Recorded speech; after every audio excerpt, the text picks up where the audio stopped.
even though this lens was faster and supposedly sharper. Steve McCurry chose its slower older brother to take the photo that defined his career. For the next 20 years, both McCurry and Nikon tried to recreate their magic, but can there be a worthy sequel? Hello, I'm Jack, scientist and street photographer, and with a big deadline looming at work, I've not had much time for YouTube. To distract myself from that insane pressure, here I am, to help those of you on the hunt for a vintage Nikon 105 decide which one to pick. And how I found the 105 for me was by answering 4 questions. I was set on the AIS 105 2.5 because of its one advantage for street photography, until I stumbled onto another 105 from Nikon's archives, released as a direct sequel to the f2.5, almost a full-stop rider, supposedly without any optical compromises, yet compared to its predecessor, even cheaper, a relative unknown. Is Nikon's sequel to their most famous lens overblown or underrated? Question 1. How old do you want to go? Nikon realized early in their Nippon Kogaku days that they could make a great performing lens with as few as 5 elements if they extended the focal length to 105mm. There's all the macro, micro nickels, not to mention amazing autofocus options, but for general purpose use, their manual f2.5 lineup is the sweet spot at 105. You could go PC 10.5cm f2.5 or the Nikon P Auto 105mm non-AI, but I'd start your search at the newer AI or AIS options. There's much less chance of fungus or haze, balsam separation, plenty of copies on the used market. Their internal optics are the same, a simple but elegant 5-element Zenitar design. The AI version can be had for as little as $100 to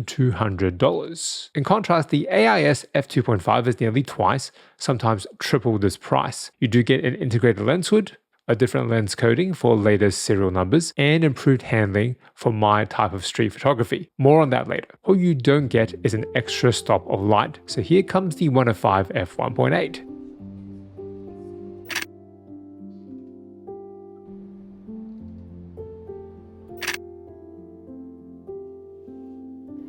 Nikon pulled out all the stops to extract an extra stoppish of light from a similar 5-element design. It is significantly bigger, 67 versus 52mm front filter threads, almost double the weight of the f2.5. But what hasn't doubled is the price. On the used market, the AIS 1.8 can be found sometimes even cheaper than clean copies of the AIS 2.5. So what's the catch? It's never easy to follow a hit. It took months of searching across refugee camps and villages.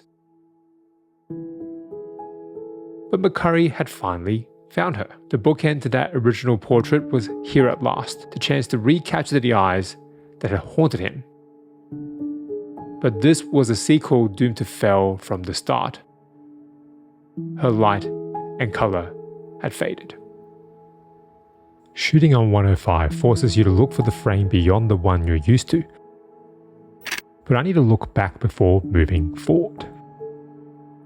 The peak of my profession is a near impossible mountain to climb, and 1 year ago I failed at the final hurdle.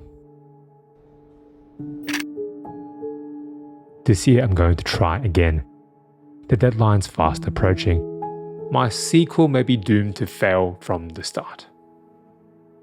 Normally reserved for a macro lens or the tele end of a 24 to 105 zoom, very few companies these days still make a fast 105. Other than Sigma, it's pretty much just Nikon, which is why I'm surprised there's still no Z-mount refresh of their legendary 105 f1.4. I love tighter focal lengths for that soul lighter inspired abstraction, and I took the 105 straight away for shooting reflections. As light bounces and reflects off panes of glass, you not only lose contrast, but a sense of connection. The tighter 105 perspective brings you closer to the action with an easier working distance than 135. It is an odd in-between focal length, but to me it makes sense in a street kit. 35 plus 85 or 50 plus 105. In each of these two lens kits, there's enough focal range separation.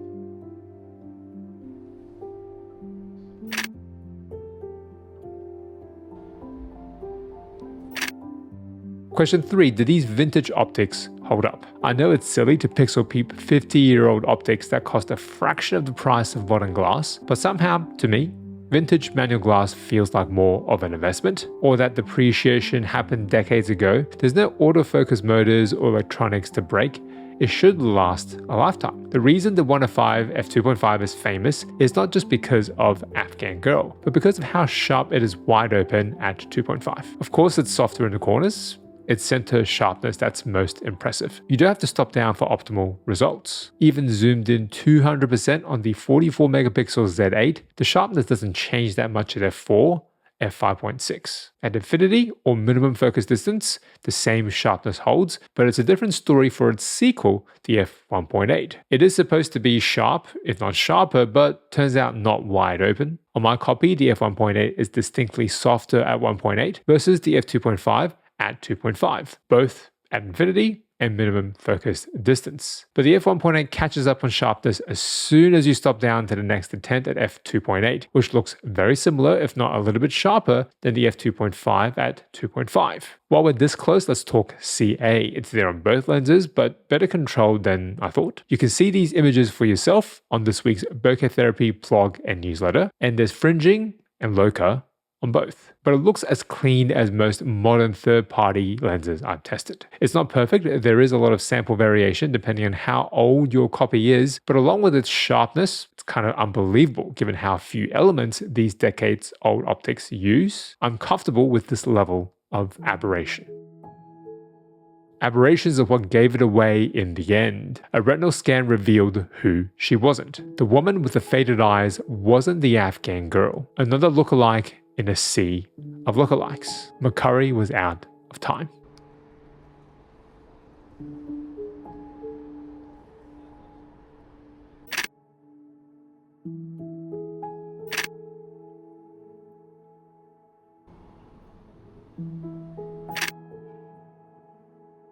I'd expect there to be penalties for shooting wide open on vintage glass. And other than sharpness, there's a bit more flaring and ghosting. We're shooting into the sun on the f1.8 at 1.8, the f2.5 a little less at 2.5. I saw similar trends at night. There's a ring-like diffraction in the f1.8 that I'm not seeing in the f2.5. Nikon upgraded the lens coating late in the run of the AIS f2.5, and my copy has that updated super integrated coating. But the 1.8 came out after this, so it should be the same coating-wise. I find both acceptable in terms of flare and ghosting, unless I'm shooting it side by side with a modern Nikon lens. The 85 f1.8S and its newer Argh Neo coating significantly dampens the flare, retaining a lot more contrast and detail. But strangely, this is good news. If you're not that impressed with the flare control on either of these AIS 105s, just go with the AI version. These newer coatings aren't doing that much compared to the modern Z-mount coatings, so you can save some money and go AI. But for me, I'm impressed enough with this level of flare control. These are worst case scenarios after all, and I could use the integrated lens hood on either lens,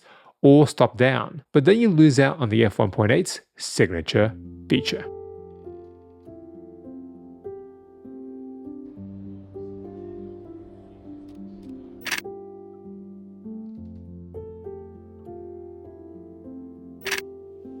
No matter how fast a lens might be, the depth of field in any 100mm plus lens is going to be narrow, super narrow, up close. The background gets obliterated on both lenses at their minimum focus distance of 1 meter. It is more obliterated on the f1.8 than the f2.5, but they can both isolate a subject. For both, the transition from in focus to out of focus isn't harsh, it's gradual, beautifully smooth, and even though 1.8 lets you have more separation with bigger bokeh bores, their shape is very similar to the f2.5. There's still cat's eye in the corners on both lenses. It's not the planar that we're talking about here, and both have straight aperture blades for polygonal shaped bokeh when stopped down. For what it's worth, the AI version is better in this respect. It has rounded aperture blades. When I choose the f1.8 is for shooting full body portraits. To fit the whole person in frame at 105, you need to move further away. f1.8 combined with its softer look wide open will give an extra dreamy glow. At least that's how Nikon marketed this lens as the successor to the Legend. But it's hard to make the argument that the f2.5 is worse for portraits when it was used to take the portrait. It's hard to make